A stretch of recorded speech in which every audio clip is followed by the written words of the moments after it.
అందుకో దండాలు బాబా అంబేద్కర్ అంబరాన ఉన్నట్టి సుక్కలు గొడవంగో అందుకో దండాలు అందరూ సపడబడిన అందుకో దండాలు బాబా అంబేద్కర్ అంబరాన ఉన్నట్టి సుక్కలు గొడవంగో ముందుగా తలచి పాటలు పాడేది చీకటి మా బ్రతుకుల్లో వెలుగులు నింపావు అందుకో దండాలు బాబా అంబేద్కర్ అంబరాన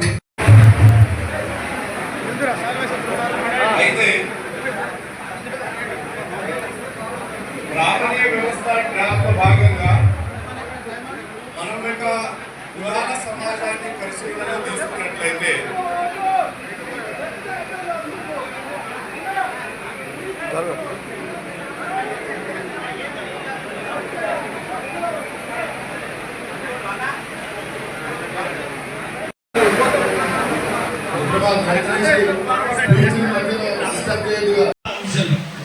రామయ్య గారు స్టార్ట్ చేసినప్పటి నుంచి అందరు వ్యక్తులు కూడా పైన మాట్లాడేటప్పుడు అందరూ కూడా ఇదే చెప్పినారు.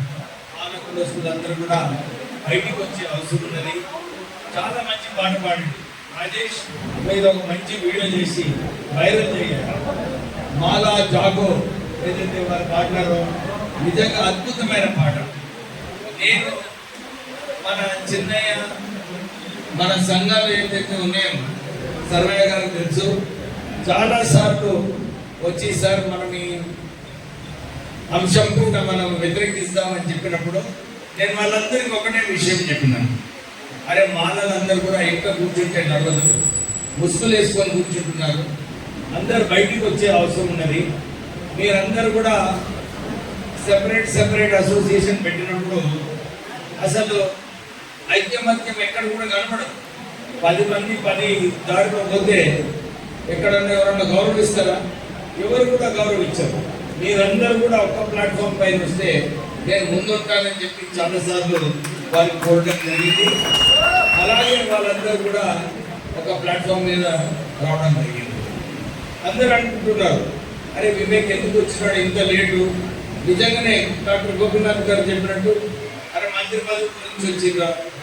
నాగరాజు గారు కూడా మొన్న నాకు ఫోన్ చేశారు. అన్న అందరూ వారు ఎంఆర్పిఎస్ వాళ్ళందరూ చెప్తున్నారు ఇది కేవలం మంత్రి పదవి కోసం వివేక్ ముందుకు వెళ్ళారు, లేదా అయిన తర్వాత ఏ మీటింగ్ పెట్టడం చెప్పి వారు కూడా నాకు చెప్పడం జరిగింది. అయితే నాకు అనిపించింది అరే నిజంగానే ఏదైతే దుష్ప్రచారం జరుగుతుందో నేను ఈ అంశం పైన వచ్చినప్పుడు 1 ఆగస్టుకి ఎప్పుడైతే సుప్రీంకోర్టు నిర్ణయం వచ్చిందో నేను నాగరాజు గారు మేము ఇద్దరం అసెంబ్లీలో ఉన్నాం. ఇద్దరం మాట్లాడుకున్నాం అరే ఇది సరైన నిర్ణయం రాలేదు, మనం పోయి ముఖ్యమంత్రితో మాట్లాడదామని చెప్పి మేము ఇతర ఎమ్మెల్యేస్ మన వంశీ గారు, సత్యం గారు, బ్రహ్మమి గారు మేము పోయి ముఖ్యమంత్రి గారిని అడగడం జరిగింది. దాని తర్వాత మన సోదరులందరూ కూడా అసోసియేషన్ వాళ్ళని పిలిచి అరే ఈ ఉద్యమంలో మనం అందరం ముందుకుండాలి, సరిపోదు. ఎందుకంటే చాలా చోట్ల కూడా ఇంతకుముందు నేను చెప్పినట్టు నేను బీజేపీలో ఉన్నప్పుడు అమిత్ షా కూడా ఒక మీటింగ్ పెట్టి ఈ వర్గీకరణ ఎట్లా చేయాలని చెప్పి కోర్ కమిటీ మీటింగ్లో చర్చించడం జరిగింది. నేను ఏకైక వ్యక్తిని అన్నమాట. అప్పుడు దాన్ని నేను అమిత్ షా గారు చెప్పినాను, మీరు ఏదైతే మాట్లాడుతున్నారో మాలలో కేవలం 20% అని చెప్పి ఇదంతా తప్పుడు ప్రచారము. ఇది కేవలం వారి సొంత లాభాల కోసము. మనకు మాల కమ్యూనిటీ చాలా తక్కువ ఉందని చెప్పి వీళ్ళందరూ కించపరుస్తున్నారు. మీరు ఏం నిర్ణయం తీసుకున్నా కానీ సరైన సర్వే తర్వాతనే మీరు నిర్ణయం తీసుకోవాలని చెప్పి నేను అమిత్ షాని నిలదీయడం జరిగింది. జిహెచ్ఎంసీ మీటింగ్ లో ఎలక్షన్ లో కూడా అప్పుడు నేను ముందుండి పార్టీని మా తరఫున 45 మంది గెలిచినారు. కానీ మీటింగ్ అయిన తర్వాత నేను అనుకున్నాను అరే మంచి పని చేస్తున్నారు, అందరూ మాకు అభినందనలు చెబుతారు అనుకున్నాను. కానీ అక్కడ వాళ్ళు లేదు కులం ప్రకారంగా మీరు అన్ని నిర్ణయాలు తీసుకోవాలని చెప్పి మళ్ళీ ఒక్కసారి అక్కడ కూడా మేము 80% ఉన్నాము, మా గురించి మీరు చూడాలని చెప్పి ఏమి పని చేయలేదు. ఇప్పుడే చాలా మంది స్పీకర్ మాట్లాడినప్పుడు అరే వాళ్ళు నిజంగానే పని చేయాలి. సంజీవయ్య గారు ఫ్రీడమ్ మూమెంట్లో ఉన్నారు, మన జాతి కోసం చాలా పని చేస్తారు. అప్పుడు ఎవరు మాలా మాదిగా అని అనుకోలేదు, కేవలం ఎస్సీస్ కోసం పనిచేయాలని చెప్పి సంజీవయ్య గారు కూడా పనిచేయడం జరిగింది. మా నాన్నగారు సంజీవయ్య గారు ఫాలోవర్. 75,000 గుడిసెలు మా నాన్నగారు పేరే మార్చుకున్నారు, గుడిసెలు వెంకట స్వామి అని చెప్పి. అప్పుడు కూడా హౌస్ పట్టాలు ఇచ్చినప్పుడు ఎప్పుడు మాలా మాదిగా అని చెప్పి ఎప్పుడు ఆలోచించలేదు, ఎప్పుడు మాట్లాడలేదు కూడా. కానీ ఇప్పుడు ఈ సమయం వచ్చినప్పుడు చాలా మంది కూడా నాకు అడిగినారు, అరే నువ్వు మాలా మీటింగ్స్కి ఎందుకు పోతున్నావు, నువ్వు ఎందుకు మాలా లీడర్వా, నువ్వు ఉద్యమంలో పనిచేసినావు. అందరూ కమ్యూనిటీస్ కూడా ఏదైతే మీ నాన్నగారు వెంకటస్వామి గారికి ఆదరించున్నారు, మీకు కూడా ఆదరిస్తున్నారు, మీరు ఎందుకు ఈ మాలా మీటింగ్ మీరు పెట్టుకుంటున్నారని చెప్పి చాలా మంది నాకు ఫోన్ చేసి అడగడం జరిగింది. నాకు ఆశ్చర్యమైంది. ఎందుకంటే ఒక రెడ్డి మీటింగ్ పెట్టుకుంటారు, ఒక కమ్మ మీటింగ్ పెట్టుకుంటారు, ఒక మున్నూరు తక్కువ మీటింగ్, ఒక పద్మశాలి మీటింగ్ వాళ్ళు పెట్టుకున్నప్పుడు ఎవ్వరు కూడా విమర్శించలేదు. కానీ మనము మాలా మీటింగ్ పెట్టినప్పుడు ఎందుకు విమర్శిస్తున్నారు నాకు అర్థమవుతుంది. మేము కేవలం మా గౌరవం కోసం, మా ఏదైతే మా కులం మా జాతి గురించి మేము కొట్లాడుతున్నాము, మేము మా జాతికి కాపాడుకోవడానికి మేము ఇంటికి పెట్టుకుంటున్నామని చెప్పినప్పుడు వాళ్ళు సరే ఏదో ఒకటి చెప్పి ముందుకు వెళ్ళడం జరిగింది. వీళ్ళందరూ చూసినారు. నిజంగా చెప్పాలంటే నాగర్ కర్నూలు మీటింగ్లో 50,000 మంది మీటింగ్లో వచ్చిన తర్వాత ఇంత ఘనంగా మీటింగ్ అయిందని చెప్పి నా మీద చాలా వ్యతిరేకంగా పెద్ద న్యూస్ ఐటమ్ రాసినారు. ఏమని, అది వారిపైన కేవలం ఆస్తులు కాపాడుకోవడానికి ఈయన ఎట్లా చేస్తున్నాడని చెప్పి నా పైన విమర్శించడం జరిగింది. అయితే నేను కరీంనగర్ మీటింగ్లో చెప్పినాను, అరే నా పైన విమర్శ చేస్తుంటే నాకు చాలా సంతోషంగా ఉన్నదని చెప్పి నేను ఆ మీటింగ్లో చెప్పడం జరిగింది. అది అందరూ అనుకున్నారు, అరే ఏం మాట్లాడుతున్నాడు వివేక్ అని. కానీ నేను వాళ్ళకి ఏం చెప్తున్నానంటే, ఇంత తప్పుడు ప్రచారం నా వ్యతిరేకంగా చేసినప్పుడు వాళ్ళందరికీ భయం అవుతుంది అన్నమాట. భయం అవుతున్నందువల్ల నాకు పైన ఇలాంటిది. ఎందుకంటే నాగరాజు గారు నాకు చెప్పినప్పుడు నాకు అనిపించింది, అరే ఈ ఉద్యమంలో మనం ఏదైతే పోరాడుతున్నామో నేను ముందుకు రావడం వలన చాలా మంది అనుకుంటున్నారు నేను నాగరాజు గారు ఇద్దరు తప్పించుకుంటే ఈ మూమెంట్ ఉండదని చెప్పి చాలా మంది ప్రయత్నాలు చేయడం జరుగుతుంది. అందు గురించి నా మీద తప్పుడు ప్రచారం అందరికీ కూడా తెలుసు. నేను ఒకవేళ మనం 1971 లెక్కలు చూసినట్లయితే మాల కులం సపరేట్గా కనబడుతుంది. ఆ తర్వాత మనం కులాల యొక్క లిస్టు చూస్తాం. ఆ లిస్టులో మన ఖమ్మం రీజియన్ ఉన్న మాలసాలే ఒక కులం ఉంది. మాలసాలే, నేతకాని, మన్నె, బ్యాగరి, మాలదాసరి, మాలదాసు, మాల హెన్నాయ్, అదేవిధంగా పరియా, మహార్, ఆది ఆంధ్ర, ఇవన్నీ కులాలు ఒక కులంగా కనబడుతుంది. ఒక విచిత్రం ఏంటంటే మాలలను గౌరవంతో పిలిచే పేరు ఆది ఆంధ్రులని. దానికి కారణం మీ ఖమ్మం చరిత్ర చెప్తా, నేను మధ్యలో వస్తాను. ఎందుకు ఆది ఆంధ్రులు మాలల్ని అంటారంటే, ఆది ఆంధ్రులు మాలల్ని గౌరవంతో చేస్తే అత్యంత కుట్రపూరితంగా ఆది ఆంధ్ర అనేది ఒక సపరేట్ కులంగా సృష్టించింది. దాని తర్వాత ఈ రోజు కూడా మీరు సెన్సెస్ లో గమనించండి, మాల నేత, నేను మొన్న సర్దార్ నాగప్ప గారి హిస్టరీ చెప్పిన, వారి యొక్క వృత్తి ఏంటంటే వాళ్ళ భార్య అమరావతమ్మ మరియు సర్దార్ నాగప్ప గారు నేత వృత్తిని చేశారు. అసలు నేత వృత్తి మొదలైందే మాల నుండి, అది మాల కులం. అయితే ఒక రీజియన్ లో నేత వృత్తి చేసిన వాళ్ళను షాలే అని పేరుతో కూడా కొలిచారు, మాలశాలే. ఈ మాలశాలే కాస్త ఈ మరాఠీ రీజియన్ లో ఇన్కర్ గా ఎస్టాబ్లిష్ అయితే మీ తెలుగు రీజియన్ లో నేత వృత్తి చేసే వాళ్ళని వచ్చింది. ఈరోజు నేత కానీ సపరేట్ కులంగా చూపిస్తున్నారు.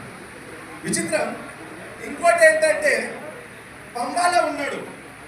పంబాల వృత్తిపరంగా ఆయన వృత్తి ఏంటి? పంబాల చెప్పాలంటే ఏంటి, శైవం ఈ దేశంలో కొనసాగుతున్న క్రమంలో శైవంలో ఉన్న మల్లుల్లో ఉన్నటువంటి ప్రధానంగా పూజారి వర్గం ముగ్గురు: పంబాలోళ్ళు, పోతురాజులు, బైండ్ల. ఇక్కడ విషయం ఏంటంటే బైండ్ల మేధావులతో చర్చలైనవి. అరే మీరు బైండ్లను మాదిగలు గారు, మీరు మాలలు అని చర్చలు చేశారు. కాసేపు వాళ్ళు ఒప్పుకోలేదు, ఎందుకంటే వాళ్ళతో జర్నీ చేశారు.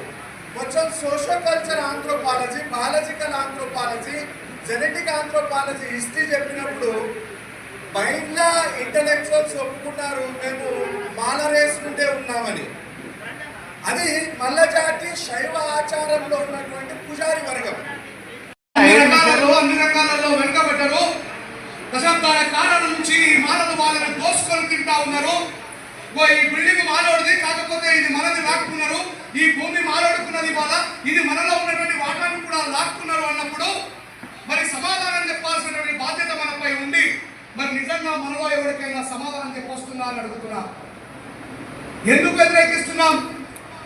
ఇది వర్గీకరణ వ్యతిరేక ఉద్యమం కాదు, భారత రాజ్యాంగాన్ని రక్షించుకునే ఉద్యమం. గుర్తుపెట్టుకోండి. ఈ స్పష్టమైన అవగాహన లేక, సామాజిక పరిజ్ఞానం లేక, పరిమితి లేక ఇన్ని సంవత్సరాలు పాపనుడికి సరైన సమాధానం చెప్పలేక, ఇప్పుడు పాపనుడి సంఖ్యలెక్కిన వీళ్లకు సరైన సమాధానం చెప్పలేక ఏం మాట్లాడాలో అర్థమైతలేదు, వినే ఓపిక లేదు. ఎవరు చెప్పాలి? ఆర్టికల్ 341 రాష్ట్రాలకు సంబంధించింది కాదు, అది కేంద్రానికి సంబంధించింది. అక్కడ ఆ జనాభా యొక్క దావాసాన్ని లెక్క పెట్టకుండా ఎవరు లెక్క పెట్టింది ఇప్పటి వరకు? మాలలు ఉన్నారా లేరా అనే విషయాన్ని ఒక మాట అడుగుతున్నా. ప్రతి ఊర్లో మాదిగలు ఉన్నారు, మాలలు ఉన్నారు. ఎవరు ఎక్కున్నారో ఎవరు తక్కువ ఉన్నారో తెలియదా? వాళ్ళు చెప్పినటువంటి మాట ప్రకారం ఒకవేళ మాదిగలే 70 లక్షలు 80 లక్షలు ఉండి మాలలు కేవలం 20 లక్షలు మాత్రమే ఉంటే, ప్రతి ఊర్లో 100 కుటుంబాలు మాదిగలు ఉంటే కేవలం 4 కుటుంబాలు మాత్రమే మాలలు ఉండాలా? అట్లా ఉన్నదా? అవసరమైతే వాళ్ళకంటే మించి ఉన్నాం మనం. వాళ్ళు చెప్తా ఉన్నారు. ఇందాక దిగంబరన్న చెప్తూ జయప్రకాష్ నారాయణ మాట్లాడుతున్నాడు. మనం నోరు తెరిచి చెప్పకపోవడం వల్ల, మనం నోరు తెరిచి సమాధానం చెప్పకపోవడం వల్ల మిగతా సమాజం కూడా నిజమేనేమో మాలలు వాళ్ళని తొప్పి తిన్నారేమో, అందుకే తిని ఎవ్వడు కూడా మాట్లాడతలేని మిగతా సమాజం కూడా మన పైన అహంకారం పెంచుకుంటుంది. మిత్రులారా, ఈ రోజు మీ తమ్ముడిగా, ఈ జాతిలో పుట్టినటువంటి బిడ్డగా ఏబిసిడి వర్గీకరణ 2004లో జరిగిందా జరగలేదా? మరి ఎందుకు ఇప్పటిదాకా కంటిన్యూషన్ కాకుండా మధ్యలో ఆగిపోయింది? ఎందుకంటే అది భారత రాజ్యాంగ వ్యతిరేకం కాబట్టి. ఈ దేశాన్ని పరిపాలించే ఎవడైనా బాబాసాహెబ్ రాసిన భారత రాజ్యాంగం ప్రకారం బతికారు కాబట్టి. ఈ మాత్రం మాట చెప్పలేకపోతున్నారే మీరు? అయ్యాది రాజ్యాంగబద్ధంగా జరిగితే ఎవడాపేసిండు అని. ఈ దేశంలో ఆయన ఏమంటాడు క్లియర్గా, కేవలం మందకృష్ణ మాదిగను మాట్లాడుతున్న మాటలు కాదు, చాలా మంది మాదిగ మీద వాళ్ళు మాట్లాడుతున్నారు. ఏమంటున్నారు? ఏబిసిడి వర్గీకరణ జరిగితే మాదిగలు చాలా ఉన్నతమైన స్థానంలో ఉంటారు. ఏబిసిడి వర్గీకరణ జరిగితే మాదిగలు ఉన్నత స్థానంలో ఉండరు, మాలలకు మించి చదివితే ఉన్నత స్థానంలో ఉంటారు. ఈ విషయం మాదిగ సమాజం తెలుసుకోవాలి. ఒకడు డబ్బు కొట్టమంటాడు, ఇంకోటి చెప్పులు కుట్టమంటాడు. నిజమే, ఈ దేశంలో చెప్పులు తయారు చేసింది మీరైతే మరి బాటా కంపెనీ ఎవరి చేతిలో ఉన్నది? పారాగన్ కంపెనీ ఎవరి చేతిలో ఉన్నది? ఒక టీచర్, గవర్నమెంట్ టీచర్ కావాలంటే ఇప్పుడు గౌరవ ముఖ్యమంత్రి రేవంత్ రెడ్డి గారు ఒక 1000 ఉద్యోగాలు ఇస్తే దాంట్లో 150 ఉద్యోగాలు రిజర్వేషన్ ప్రకారం మనకు వస్తాయి. అవునా కాదా? చెప్పండి, అవునా కాదా? మరి ఆ 150 ఉద్యోగాలలో బీఈడీ చదువుకున్నోడికే టీచర్ ఉద్యోగం వస్తుంది. కానీ అరే నీ వాటా ప్రకారం 5వ తరగతి చదువుకున్నా సరే ఉద్యోగం ఇస్తాను రేవంత్ రెడ్డి గారు ఒప్పుకుంటారా? ఈ దేశ ప్రభుత్వం ఒప్పుకుంటుందా? నువ్వు బీఈడీ కాదు, దాని బాబు చదివి నువ్వు పోటీలో పాల్గొమని చెప్పి మాదిగ సమాజానికి చెప్పాలి. కానీ వాళ్ళ మీద విషయం ముందుకు వస్తే ఈ దేశంలో ప్రయోజనం లేదు. ఈ విషయాన్ని కూడా చెప్పలేకపోతున్నామే స్పష్టంగా మనం. This is our responsibility.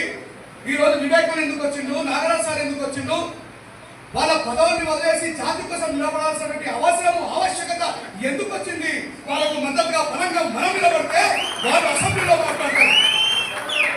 Meeting రావడానికి బద్ధకమై, మీటింగ్ వినడానికే బద్ధకమై 5 నిమిషాలు 10 నిమిషాలు వేల సంవత్సరాల చరిత్ర కలిగిన వ్యక్తులం 500 మహర్లు 28,000 మందిని తిండి దిక్కులేని కాలంలో గంజిలాగి ఊచపోతకు వస్తే ఈ రోజు బూట్లు వేసుకున్నాం, జీన్ పాయింట్ వేసుకున్నాం, ఫార్చునర్ కారు కొనుక్కున్నాం, పెద్ద పెద్ద ఉద్యోగాలు చేస్తా ఉన్నాం. ఒకటే ఒక అంబేద్కర్ గారు కోట్లాది మంది జీవితాన్ని మార్చే ముందు ఒక మాట అనుకున్నాడు, గుర్తుపెట్టుకోండి. ఏమనుకున్నాడు? నా నలుగురు పిల్లలు చనిపోయినా సరే రాబోయే సమాజం అంతా కూడా నా పిల్లలేనని.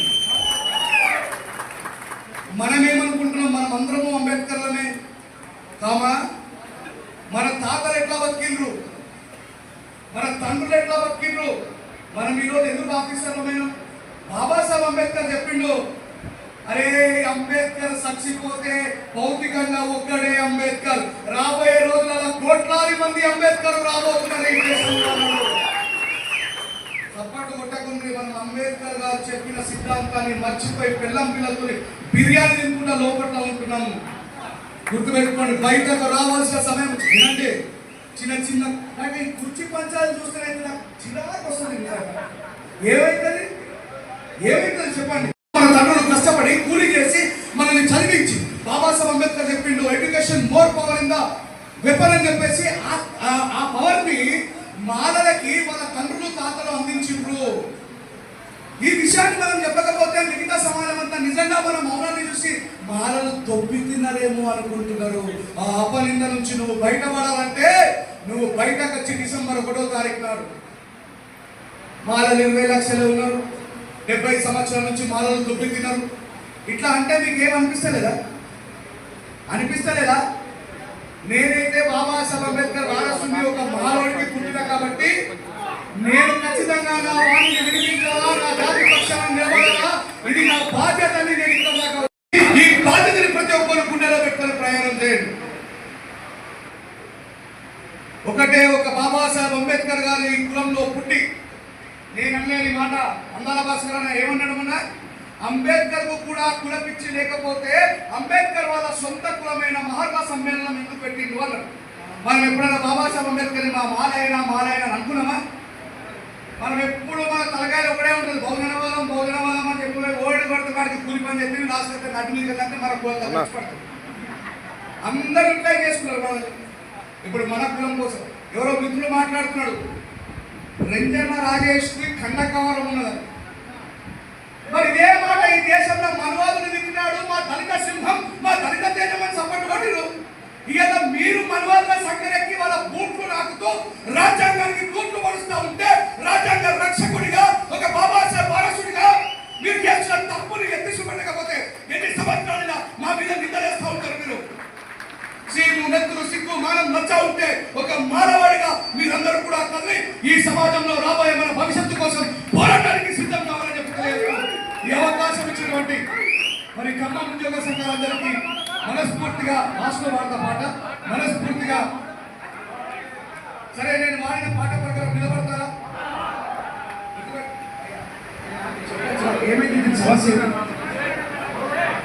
మేము నడవని అడవి లేదు, ఎంతని బంధుకు లేదు, చెయ్యని త్యాగాలు లేవు, చెమటగార్చని వేల లేదు.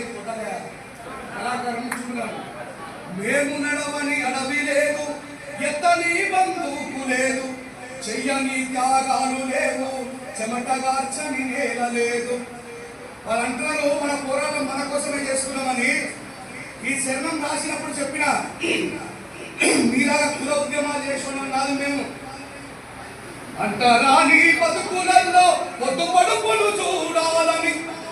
మాలలో పురుషులన్నా మాలల జీవితంలో పొద్దు పడుపులు రాసిన అంటారా నీ గుడిసెలలో పొద్దు పడుపులు చూడాలని. ఓడు మాటకు పెద్ద బిడ్డై మాలలం మేం మాలలం మహామల్లా యోధులం, ఈ దేశమూల వాసులం, నాగరికత నాంగులం. ఇలా సపన్న వర్గాల కోసం పోరాటం చేసినటువంటి మహానాయకుడు డాక్టర్ బాబాసాహెబ్ అంబేద్కర్ గారి వారసులమైన మనం, మిగతా వాళ్ళ కోసం పోరాటం చేసిన మనం, మన కోసం మన భవిష్యత్ తరాల కోసం పోరాటం చేయాల్సినటువంటి అవసరం వచ్చింది. అలాంటి అవకాశాన్ని కల్పించినటువంటి మందకృష్ణ సోమరిపోతులుగా మాకెందుకు లేదనుకుంటున్నా, మా జాతిని కట్టి లేపినందుకు నీకు మరొకసారి హృదయపూర్వకంగా థ్యాంక్ యూ వెరీ మచ్.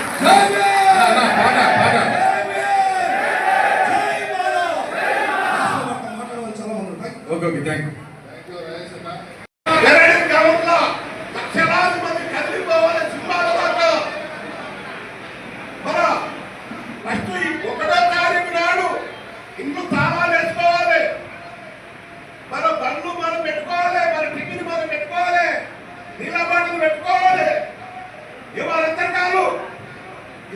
రాజకీయం కాదు, ఇది మన సమస్య, ఇది మన కుటుంబం. మన కుటుంబంలో ఏం జరిగినా మనం ఆదుకోవాలి.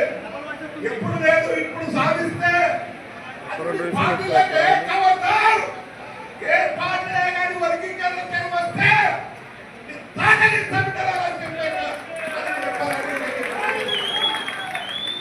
అన్ని పార్టీలకు చదువైపోయింది.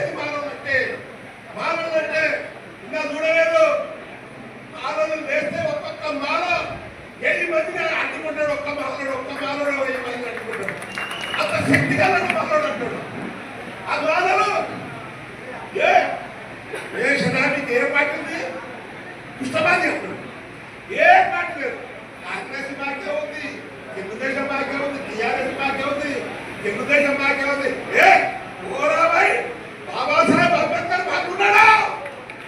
సాధనిస్తాం. బాబాసాహెబ్ అంబేద్కర్ ఉన్నంతసేపు మేము ఏ ఊరికి అదనం తింటా సాధనిస్తాం.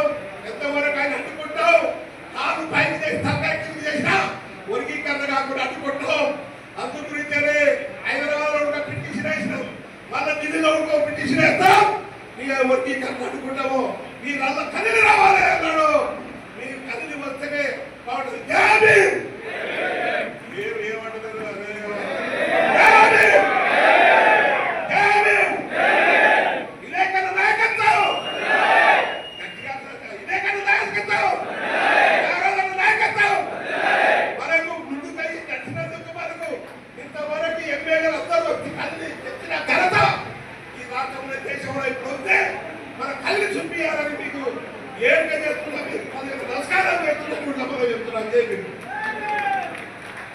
Thank you general.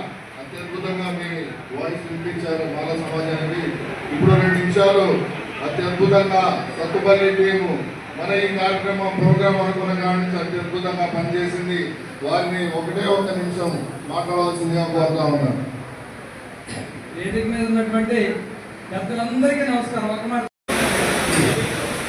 సభా వేదిక మీద ఉన్న సభాధ్యక్షులు, ముఖ్య అతిథులు, గౌరవ అతిథులు, ఈ కార్యక్రమానికి వచ్చిన మా సోదరులందరికీ, సోదరీమణులందరికీ పేరు పేరున మరొకసారి జై భీమ్. నాకు వెంజర్ల రాజేష్ లాగానో లేకుంటే మన మందాల భాస్కర్ లాగానో పెద్ద గుర్తు లేదు. దయచేసి సైలెంట్గా నేను 2 విషయాలు ఎక్కువ టైం తీసుకోను. ఈ సభ నిర్వహణ బాధ్యత ఎంత ఉంటుంది, బాధ ఎంత ఉంటుంది నాకు తెలుసు. నేను గత 2020 తారీఖు నాడు వరంగల్లో కూడా ఇదే సభ నిర్వహించడం జరిగింది. నేను ఎక్కువ సమయం తీసుకోకుండా 2 విషయాల మీద నేను క్లారిఫై చేయదలుచుకున్నా. ఒకటి, గత 30 సంవత్సరాలుగా మందకృష్ణ మనల్ని దోచుకున్నారు, దోపిడీదారులు, దొంగలు అని అంటున్నాడు. నేను ఒక పోలీస్ ఆఫీసర్గా దొంగతనం అంటే ఏమంటారు? ఒక మనిషికి చెందిన వస్తువును అతనికి తెలియకుండా తీసుకుంటే అతనికి అక్రమ నష్టం జరుగుతుంది, తీసుకున్న వారికి అక్రమంగా లాభం జరుగుతుంది.